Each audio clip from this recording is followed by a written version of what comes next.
Right, Mark here, Cooking Books, bringing the info. So I want to talk about Mark 9:23. Yeah, Mark 9:23, where Jesus talks about he gives it's a lesson on belief, right?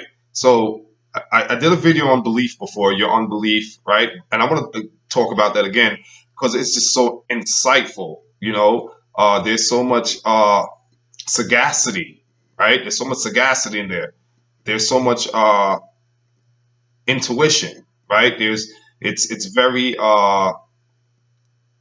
it's very eye opening, right? Inner eye opening, not just your physical eyes, but it's very inner eye opening. Why I say that is this, right?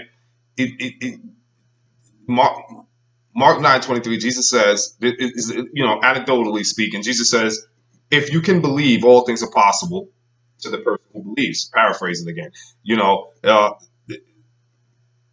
if let's break it down, break it down. If is a conjunction, right? It's a conjunction that joins two words, two phrases, etc. in a sentence, right? If you can believe, all things are possible. If is not only a conjunction, it's a conditional term, right? If is also, let's look at the word if. Let's see what Jesus was really saying, right? If you can believe, then things are possible. Then all things are possible, right? To the person who can believe. But there's the if. If is a conditional conjunction. Conditions must be met. In other words, there's a stipulation. There's a demand. There's a prerequisite. There's something required before something has to happen before this happens. This before that. Not that before this, but this before that. So if you can believe, then this can happen. If you can believe, if again is conditions.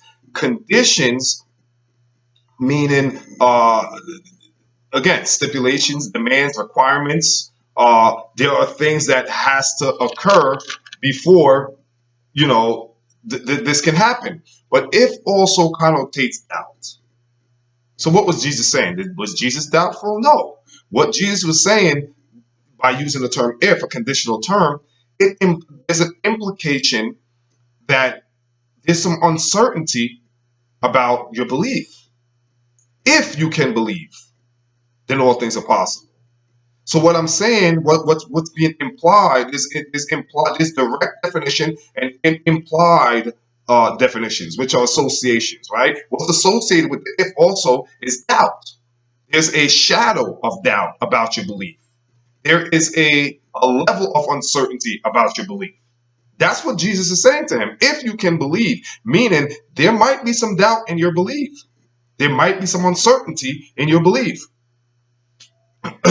So if you can believe, then these things are possible. And again, like I said, folks, if is a conditional term. There are circumstances. There are circumstances which have to be met first, right?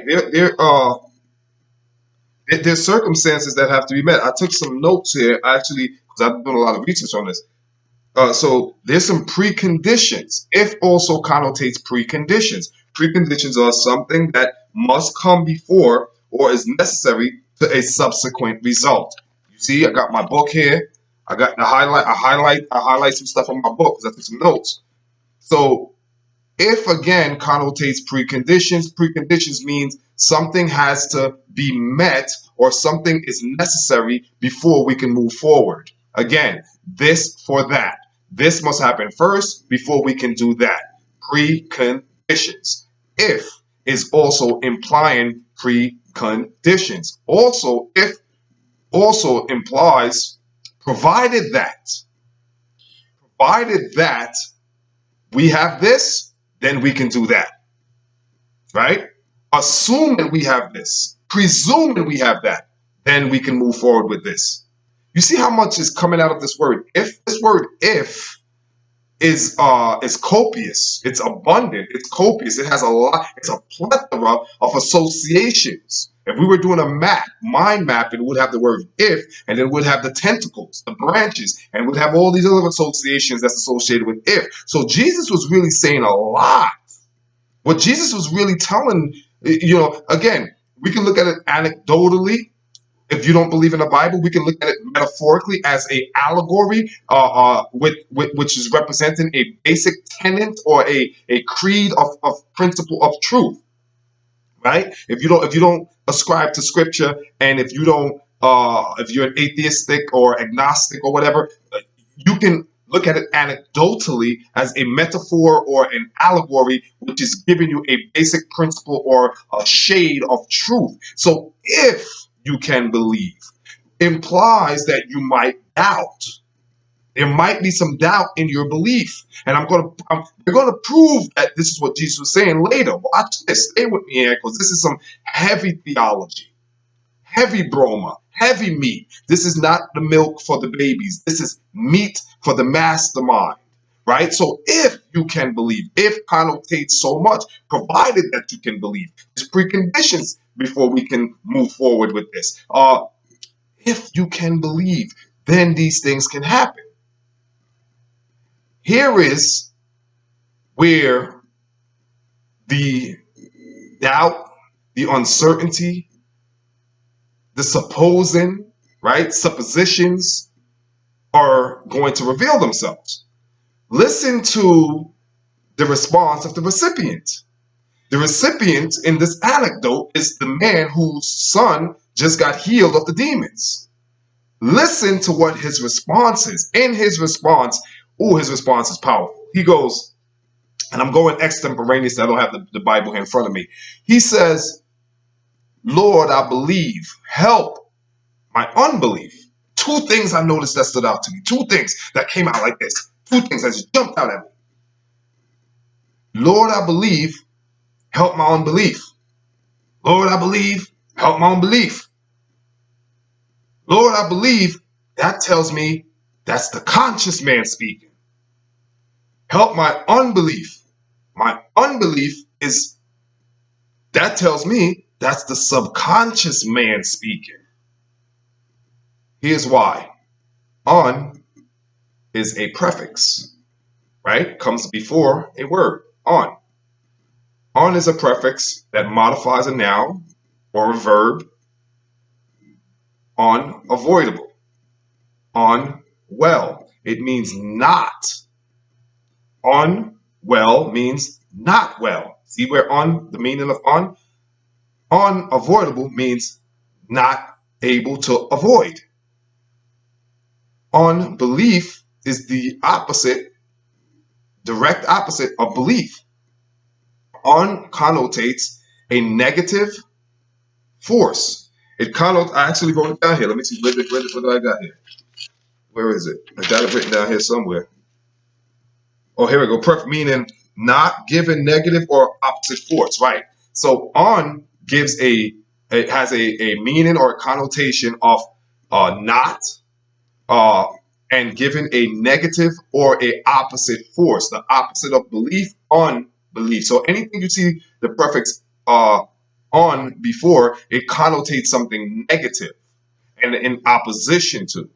Right? Stay with me here, right? We're doing some grammar here. So on, in terms of a syntax, it's syntax in terms of a syntax, right? It's structure, it's grammatical syntax structure. It serves to connotate something negative.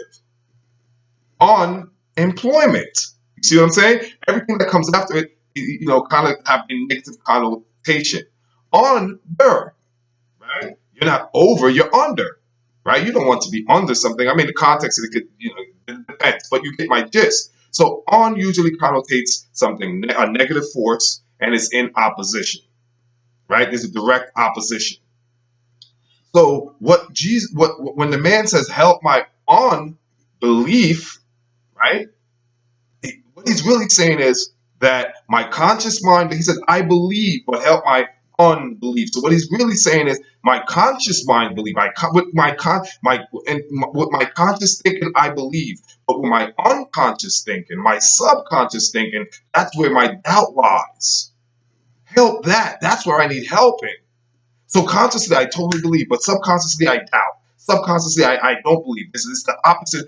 Unbelief is the opposite of belief. So what's going on is called cognitive dissonance.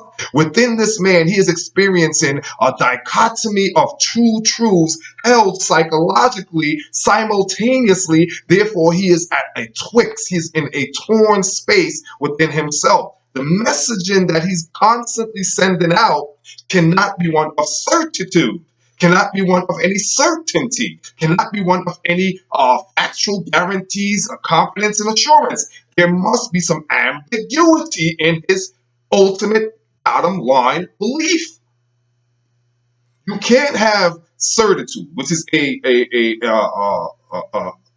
certitude means an absence of doubt, right? There's a certainty, a guarantee. There's a guarantee. There's a confidence. You cannot have belief and simultaneously have unbelief. Now we'll go back to 1927 when the Copenhagen experiment was done. You had Niels Bohr, Thomas Young, Einstein, and who was the last one? Niels Bohr, Thomas Young. Come on, come to me, Marlon. Niels Bohr, Thomas Young, Einstein, and I think that was it. Yeah, that was it. Max Planck. Sorry, Max Planck.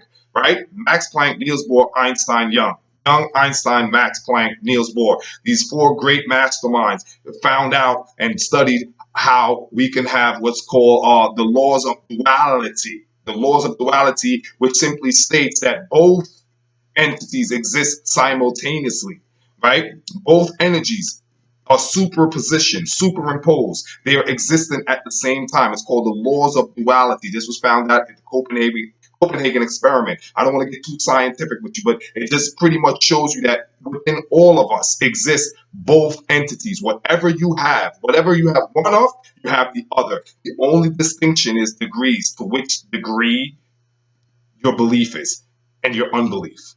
So the man is acknowledging here, Lord, I believe. And he shows us his cognitive dissonance, right? He's at war within himself. He's showing you how he is dichotomized by two principles, two theories, a theory of belief and unbelief.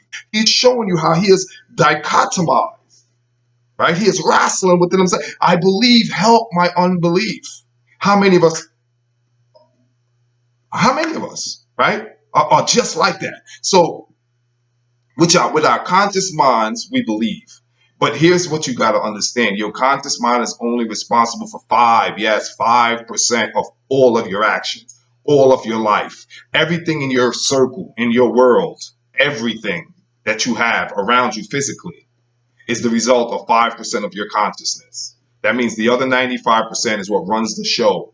What this man is saying, my 5% of consciousness believes, Lord, but my 95% of unconscious, subconscious thinking, right, my paradigmatic thinking, paradigmatic thoughts are running the show, and I can't account. I can't give any kind of real credence or credibility to that aspect of my thinking. Help my unbelief. So next time, Mark here, Cooking Books, Brand Info. Peace.